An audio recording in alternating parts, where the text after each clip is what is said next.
పరిస్థితి సృష్టిస్తారు. అంటే ఇప్పుడు అప్పుడు ఏంటది శివరామకృష్ణ కమిటీ శివరామకృష్ణ కరెక్ట్. ఇప్పుడు అలాంటి కమిటీ మళ్ళీ ఇప్పుడు ఏమన్నా వేస్తారు? ఇంకా అదే ఏం సంబంధం అది? శివరామకృష్ణ కమిటీ ఎప్పుడు అయిపోయింది. ఇప్పుడల్లా ఏంటంటే వాళ్ళంతటాలు మేము ఇవ్వము అని చెప్తే ఓకే, మేబీ ఇవ్వచ్చేమో. ఎందుకంటే ఇప్పుడు ఒక హైప్ క్రియేట్ చేశారు కాబట్టి.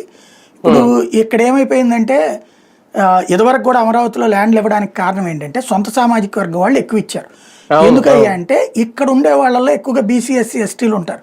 వీళ్ళు కౌలుకి తీసుకునేవాళ్ళు. ఈ కౌలు ఎట్లా ఉండేదంటే ఏడాదికి 25,000 30,000 మాక్సిమం 50,000 రూపాయలు చెప్తారు.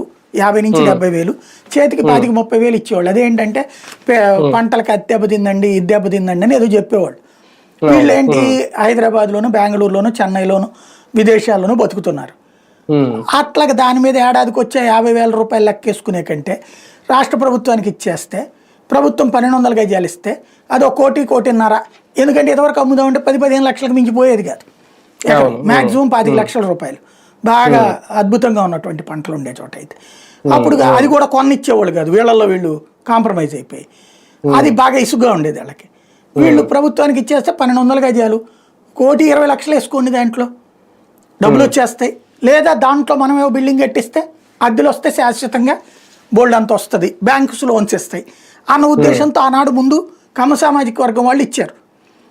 ఈ రైతు కూలీలు వీళ్ళు కౌలు తీసుకునే వాళ్ళ చేతుల్లోనే ఉండే ఆ భూములు.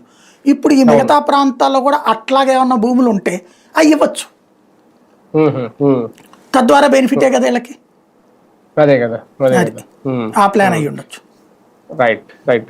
చూద్దాం. మొత్తానికి రాజధాని ఎక్స్టెండ్ చేయబోతున్నారు మరొక 44,000 ఎకరాలు. అంటే దాదాపుగా 1,00,000 ఎకరాల్లో ఆంధ్రప్రదేశ్ లో అమరావతి రాజధానిని అద్భుతంగా తీర్చిదిద్దేందుకైతే సమాయత్తం అవుతోంది రాష్ట్ర ప్రభుత్వం. ఖచ్చితంగా చంద్రబాబు గారి మార్క్ అయితే ఉంటుంది. ఇదే